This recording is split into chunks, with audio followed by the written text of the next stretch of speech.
Hai guys, jadi saya masih lanjut di sini dan saya tidak akan pernah berhenti bersuara untuk Nikita Mirzani. Saya baru bangun tidur dan saya pun belum makan, belum sarapan, tapi saya belum bisa diem gitu ya, melihat pemandangan panggung bobroknya hukum di negara kita ini dipertontonkan semalam di persidangan Nikita Mirzani. Bagaimana nggak bobrok, bagaimana nggak lucu ya. Di sisi lain Bapak Prabowo Subianto lagi membenahi ya hukum di Indonesia sampai gaji hakim dinaikkan 280% agar bapak-bapak hakim bersifat adil dan jauh dari korupsi ya. Sekarang ini yang tengah naik daun ya, yang tengah naik daun bisa mengungkap korupsi-korupsi di Indonesia ini adalah Jaksa Agung. Tapi dengan munculnya kasus Nikita Mirzani yang seperti rujak gitu ya,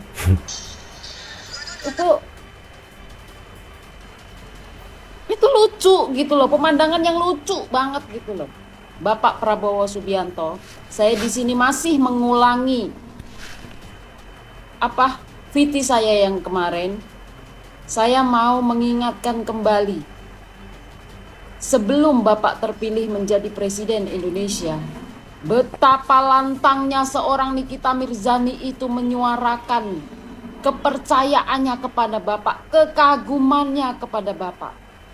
Karena dengan terpilihnya Bapak menjadi Presiden Indonesia, kita berharap hukum di Indonesia ini akan menjadi lebih baik, bukan lebih buruk dan bukan lebih bobrok. Ini ya Pak. Teruntuk Bapak Prabowo dan Mas Gibran, aku salah satu penggemar Bapak dan aku jatuh cinta dengan Bapak karena aku tahu banget cerita tentang Bapak, perjuangan Bapak, betapa Bapak cintanya dengan negara Republik Indonesia ini. Saya dan segenap para pendukung Bapak mendoakan semoga apa yang Bapak inginkan untuk membuat Indonesia menjadi lebih maju dan menjadi Indonesia emas akan segera terwujud nanti di tanggal 14 Februari. Semangat terus Bapak Prabowo dan Mas Gibran. Indonesia maju, Indonesia emas. Ungkapan nih. Informasi pertama pemirsa, artis Nikita Ya, warganet ini berusaha menunjukkan bahwa kontribusi Nikita Mirzani ketika itu untuk presiden kita, bahwa Prabowo itu emang luar biasa ya gitu. Nah, kemudian juga supaya rintihan suara hati Nikita Mirzani atau juga surat terbuka untuk Bapak Prabowo yang ditulis tangan oleh Nikita Mirzani kemarin itu bisa sampai gitu ya. Kemudian dari keluhan masyarakat juga atau warganet yang mengikuti kasus ini juga mencoba mention admin dari Gerindra. Kemarin aku udah bahas dan sempat dibahas oleh admin Gerindra sendiri. Buat kalian yang penasaran, kalian bisa nonton video aku sebelumnya. Dan salah satu netizen ini berusaha menotis bahwa yang dilakukan Nikita Mirzani ketika itu turut mendukung Bapak Prabowo. Kemudian untuk hari ini semoga bisa mendapatkan atensi dari Pak Prabowo ya gitu. Semoga kasus yang sedang dialami Nikita Mirzani ini mendapatkan perhatian lebih gitu, bahwa memang ketidakadilan itu dirasakan oleh masyarakat saat ini gitu. Lihat Mbak, lihat ini, lihat baju yang dipakai Nikita Mirzani. Lihatlah Pak, ini seorang Nikita Mirzani yang sekarang lagi dizolimi. Ini seorang Nikita Mirzani yang sekarang lagi dizolimi Bapak. Dia adalah pendukung Bapak. Dia adalah yang selalu lantang menyuarakan dulu untuk terpilihnya Bapak menjadi Presiden Indonesia. Dan sekarang dia tengah dizolimi. Dan sekarang hukum dia dibuat berbelit-belit.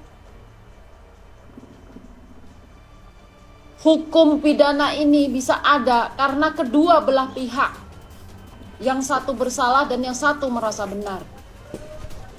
Sedangkan di dalam persidangan itu, yang merasa benar tidak pernah menghadiri sidang. Betul. Bukan karena sakit, Pak. bukan karena koma, bukan karena terbaring di infus di rumah sakit, bukan. Tapi orang yang merasa benar ini ya tidak bisa hadir ke persidangan karena apa, Pak? Karena lagi live jualan di TikTok. Ya, lagi live ya, lagi menunjukkan kepada dunia bahwa saya punya power, bahwa saya punya kuasa karena saya punya duit. Terserah saya mau datang ke persidangan atau tidak, terserah saya mau menghadiri persidangan atau tidak. Yang penting saya punya power. Bahkan saya bisa lenggang-lenggang di TikTok berjualan, bisa makeup cantik, ya. Di sini dia lagi menunjukkan powernya, taringnya. Seorang yang punya duit bisa berbuat semena-mena. Bahkan persidangan yang seharusnya bisa hari ini siap besok, tidak. Hari ini diundur, minggu depan diundur, bulan depan diundur, tahun depan mungkin kalau bisa ya. Ini disaksikan oleh masyarakat ya. Karena seorang Nikita Mirzani ini public figure ya. Bisa dibilang dia itu public figure yang dari satu ucapannya aja didengar seluruh rakyat Indonesia. Ya. Nah, kita selain terkenal dengan kontroversialnya, ya kita tahu selama ini adalah tentang vokalnya menanggapi suatu kasus gitu ya. Ya, itu nggak asing lah. Kita bisa saksikan sepak terjang Nikita sejauh ini seperti apa ya, gitu.